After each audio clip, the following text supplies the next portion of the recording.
ধুত্রে গ্রামের ভোরবেলাটা ঠিক এইরকম ছিল। আমরা সবাই 5:30টায় উঠেছিলাম সূর্যোদয় দেখব বলে, আর তার সাথে সাথে কাঞ্চনজঙ্ঘায় প্রথম সূর্যের আলো পড়া দেখব বলে। কিন্তু কপাল ছিল অত্যাধিক খারাপ। সূর্যোদয় দেখতে পেলেও কাঞ্চনজঙ্ঘা দেখার সৌভাগ্য কিন্তু হয়নি আমাদের। একদম আকাশ মেঘে ঢেকেছিল, তবে সূর্যোদয়টা যেটা দেখেছি সেটাও অসাধারণ ছিল। হ্যালো এভরিওয়ান, কেমন আছেন সবাই? আরেকটি নতুন ব্লগে আপনাদের স্বাগত জানাই। ঘুম থেকে উঠে কাঞ্চনজঙ্ঘা দেখতে না পেলেও ঠান্ডায় জমে যাচ্ছিলাম, কারণ টেম্পারেচার ছিল -1। ছাদ থেকে নেমে আসতেই হোমস্টের দাদা গরম গরম এক কাপ চা নিয়ে এলেন। এইরকম জায়গায় দাঁড়িয়ে চা খেতে খেতে গ্রাম দেখা আর সামনে কাঞ্চনজঙ্ঘা দেখার আশায় দাঁড়িয়ে থাকার ফিলটাও কিন্তু অনবদ্য। আগে যে কবারই এসছি সে কবারই কিন্তু কাঞ্চনজঙ্ঘা রাত্রে দিনে সবসময় সামনে থেকে দেখেছি, তখন আর এভাবে হাপিত্তেশ করতে হয়নি। সকালবেলায় উঠে কাঞ্চনজঙ্ঘার দর্শন না পেলেও ধুত্রে গ্রামটা সাদা বরফের চাদরে যেন মুড়ে রয়েছে। আসলে রাত্রে পড়া শিশির মাইনাস টেম্পারেচার হওয়ার কারণে একদম জমে বরফ হয়ে গেছে। দেখে মনে হচ্ছে না সাদা চাদর মুড়ি দিয়ে রয়েছে। আর যেখানটা একটু জল বেশি ছিল সেখানে দেখুন একদম জমে দলা দলা বরফ হয়ে গেছে। দেখতে কিন্তু বেশ লাগছিল, ওই কিছুটা দুধের স্বাদ ঘোলে মেটানোর মতন। আমাদের সেরকমই ছিল। এই গ্রামটি থেকেই কিন্তু শুরু হয় সান্দাকফু ট্রেক। আমি গত দুবার এখান থেকে ট্রেক করেছি, তবে সেটি ছিল ফেব্রুয়ারি মাস, তাই এইসব রাস্তাগুলো ছিল বরফে মোড়া। দেখতে ছিল অসাধারণ, তবে এখনো কিন্তু এর সৌন্দর্য অনবদ্য। আর এটা হলো ধোত্রে ফরেস্ট ভিলেজের প্রাইমারি স্কুল। এই গ্রামের সব বাচ্চারা কিন্তু এই স্কুলটাতেই পড়াশুনো করে। তো চলুন এবার ফেরত যাই হোমস্টেতে। আর ওখানে আমরা রাতে বলেছিলাম টিবেটিয়ান ব্রেড বানাতে ব্রেকফাস্টে, তো ওটাই বানিয়েছেন। এটা খেতে এত ভালো লাগে, আমি এখানে যে কবার এসেছি এই টিবেটিয়ান ব্রেড খেয়েছি। প্রচণ্ড টেস্টি হয়। আর তার সাথে এই যে তরকারিটা, আলু মটর দিয়ে বেশ ঘুগনি টাইপ একটা তরকারি। তো আমরা বেশ সুন্দর জমিয়ে একটা ব্রেকফাস্ট করব, আর তার সাথে ছিল গরম গরম চা। আর এসবের জন্য কিন্তু আলাদা কোনো রকম পে করতে হয় না, আপনি চা চাইলেই ওনারা চা বানিয়ে দেন। তো চলুন ব্রেকফাস্ট কমপ্লিট করি, তারপর আমরা সোজা বেরিয়ে পড়বো আমাদের নেক্সট গন্তব্যে। আর এই যে চা খেতে খেতে হঠাৎ দেখলাম সামনে এক ফালি কাঞ্চনজঙ্ঘা একদম মাথা তুলে দাঁড়িয়ে আছে।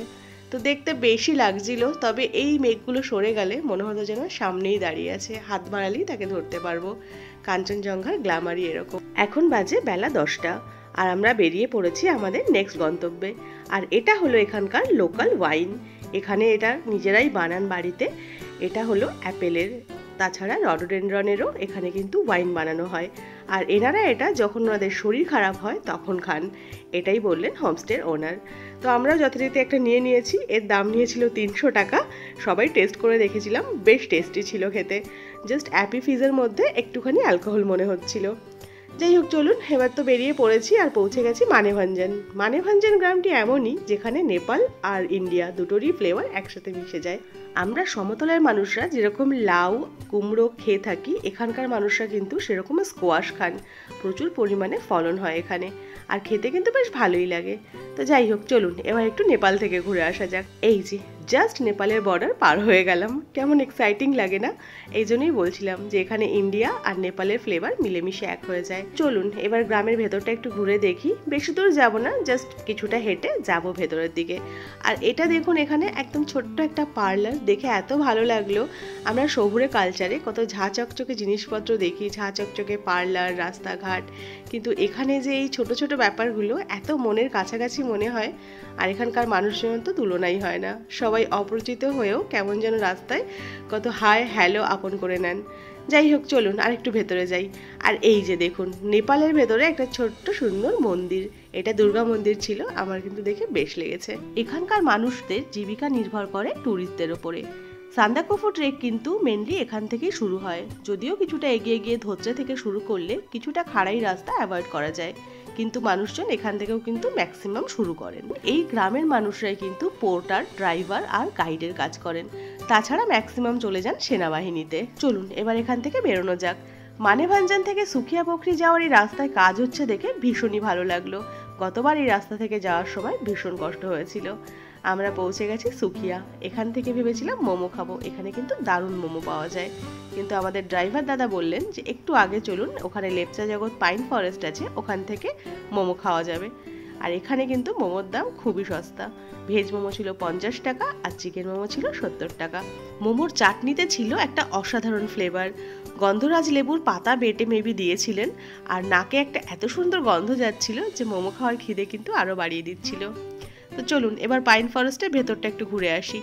এই ফরেস্টে ঢোকার জন্য আগে কোনো রকম টিকিট লাগতো না, তবে বেশি এখানে ট্যুরিস্ট সমাগম দেখে এখানে একটা ক্যাম্প বসানো হয়েছে।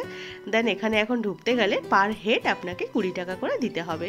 তবে খুব বেশি আহামরি কিছু এখানে নেই, জাস্ট এই পাইন ফরেস্টেই বেশ মানুষজন একটু এগিয়ে যান, কিছুটা ছবি টবি তোলেন, তারপরে ফিরে আসেন। এখানে না ঢুকলেও এমন কিছু লস আপনারা করবেন না। তো চলুন এবার এটা দেখে আমরা সোজা যাব আমাদের নেক্সট গন্তব্যে। আজকে আমাদের গন্তব্য রয়েছে শিটং। এখান থেকে বেরিয়ে আমরা ঘুম হয়ে যাব শিটং। আর ঘুম স্টেশনটা দেখলেই কেমন যেন একটা নস্টালজিয়া কাজ করে, তাই এখানে কিছুক্ষণ না দাঁড়িয়ে ফিরে যেতে পারি না। তো চলুন এবার ঘুম স্টেশনটা একটু ঘুরে দেখা যাক। এখানে দাঁড়িয়ে ছিল একটা টয় ট্রেন, এটা জয় রাইডের টয় ট্রেন। দার্জিলিং থেকে এসছে, আবার এটা দার্জিলিং ফিরে যাবে ঘুম থেকে। তবে ট্রেনটিতে কোনো রকম গোলযোগ হয়েছিল, সেই জন্য ট্রেনটি স্টার্ট নিচ্ছিল না, ওই জন্য এখানে প্রায় ঘন্টাখানেক ট্রেনটি দাঁড়িয়ে। আর এখানে রয়েছে ঘুম মিউজিয়াম, চাইলেই আপনারা ঘুরে নিতে পারেন। আমি ঘুরিনি, কারণ অনেকবার যাওয়া হয়েছে সেই কারণে। আর এখানে রয়েছে অনেকগুলো পেস্ট্রির দোকান। পেস্ট্রির দোকানে পেস্ট্রি খেতে গেলে কোনো অসুবিধা নেই, খারাপ হওয়ার কোনো ব্যাপার নেই, কারণ পেস্ট্রি একদম শক্ত ইটের মতন। এখানে ঠান্ডা এরকম যে ফ্রিজের প্রয়োজন হয় না। আর এখানে মানুষজনের বাড়িতে আমার মনে হয় ফ্রিজ নেইও। যাই হোক, চলুন এবার শিটং যাওয়া যাক। শিটং যাওয়ার রাস্তা ভীষণই খারাপ। অনেক ইউটিউবাররা বলেন না ঠিকঠাক, কিন্তু আমি বলবো রাস্তা ভীষণই খারাপ, একটু আধটু নয়। এখানে বেশ কিছুটা সময় লেগে যায়। আপনারা অবশ্যই করে বড় গাড়ি বুক করবেন, তবে ঝাঁকুনিটা একটু কম লাগবে। পৌঁছে গেছি আমাদের হোমস্টেতে। ওই যে নীল রঙের বিল্ডিংটা, এটাই আমাদের হোমস্টে। আমাদের হোমস্টের নাম ছিল মেঘদুয়ার হোমস্টে। বেশ সুন্দর ফুল দিয়ে সিঁড়িটা সাজানো। আর এই হোমস্টে টিআরপি 360 ভিউ। চলুন আপনাদের রুমটা দেখাচ্ছি। হোমস্টে থেকে এরকম একটা ভিউ আসে, সুন্দর বেশ পাহাড়ি ভিউ। কাঞ্চনজঙ্ঘা সেভাবে ভিউ নেই, তবুও চলুন যতটুকু আছে আমি দেখাচ্ছি। ওপরে উঠে এরকম ছোট্ট একটা বারান্দা রয়েছে, আর বারান্দাটা ভীষণই সুন্দর করে সাজানো রয়েছে। এখানে বসে কিন্তু বেশ কিছুটা সময় কেটে যাবে। আর ঠিক বারান্দার পাশেই রয়েছে বাথরুম। বাথরুমটার ভেতরে রয়েছে গিজার, কমোড, ভীষণই সুন্দর ব্যবস্থা রয়েছে। আর সর্বক্ষণই গরম জল পাওয়া যায়।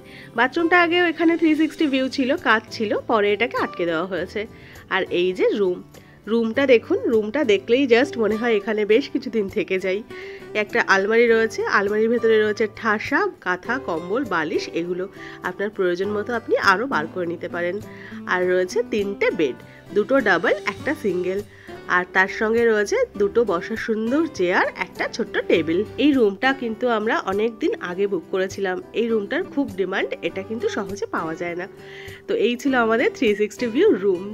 আর তারপরে এসেই আমরা বসে গেছিলাম খেতে। খাবার আমাদের অনেকটা লেট হয়েছিল, তবুও গরম গরম পরিবেশন করেছিলেন। খাবারে ছিল ডাল, ভাত, আলু ভাজা, একটা সবজি, পাঁপড় ভাজা, আর সাথে ছিল ডিম কষা। এবার এইটা দিয়ে বেশ গরম গরম ঝটপট খেয়ে নিলাম আমরা। ভীষণই ভালো ছিল, একদম ঘরোয়া খাবার ছিল। তারপর চলে এলাম রুমে। আর রুম থেকে সন্ধেবেলাটা ঠিক এরকম লাগছিল, ভীষণই মনোরম ছিল। এই রুমটা থেকেই ওই কর্নার থেকে জাস্ট ওই ঝাউবনটার পাশ থেকে ছোট্ট করে কাঞ্চনজঙ্ঘার জাস্ট মাথাটা দেখা যায়, স্লিপিং বুদ্ধের মাথা অ্যাকচুয়ালি। তো চলুন এবার এখানকার সাইট সিনটা একটু লোকাল পায়ে হেঁটে ঘুরবো, কি কি আছে দেখার। এখানে একটা ছোট্ট এরকম ভিউ পয়েন্ট করা আছে, এখান থেকে কাঞ্চনজঙ্ঘার ভিউ স্পষ্ট থাকে। অফকোর্স ওয়েদার ভালো থাকলে, পাহাড়ে কিন্তু এই কথাটা সবসময় প্রযোজ্য। আর এখান থেকে এই সামনে কার্শিয়াং শহরটা ঠিক এরকম লাগছে, ভীষণই সুন্দর ছিল। তারপর এখান থেকে পায়ে হেঁটে আমরা গেলাম একটু লোকাল বাজারে। এখানকার বেশ ছোট্ট পাহাড়ি একটা বাজার ঠিক বলা যায় না এটাকে, পাড়ার যে চকগুলো হয় ওরকম টাইপের। আর এর মধ্যে একটা এত সুন্দর বড় দোকান দেখে ভীষণই ভালো লাগছিল। ওখান থেকে আমরা জল নিয়ে ফিরে এলাম। আর এটা হচ্ছে আমাদের হোমস্টের দোতলার ঘরটা। এখানে এরকম পরপর 3টে ডাবল বেড আছে, পাশে বাথরুম, এখানে বেশ সুন্দর অ্যারেঞ্জমেন্ট ছিল। এই ঘরটাও কিন্তু খুব একটা খারাপ ছিল না। এদিকে সন্ধ্যাবেলা চলে এলো আমাদের গরম গরম চা, আর সাথে ছিল আলুর পাকোড়া। বেশ গরম গরম খেতে কিন্তু ভালো লাগছিল। আর আপনাদের প্রয়োজন মতন আপনারা কিন্তু হিটারও চেয়ে নিতে পারেন। তো এই ছিল আমাদের আজকের ভিডিও। আর আরেকটা কথা বলে দিই, আমাদের এই রুমের ভাড়া পড়েছিল পার হেড 1300 টাকা করে। আর খাবার দাবার সব কিছু ইনক্লুড ছিল।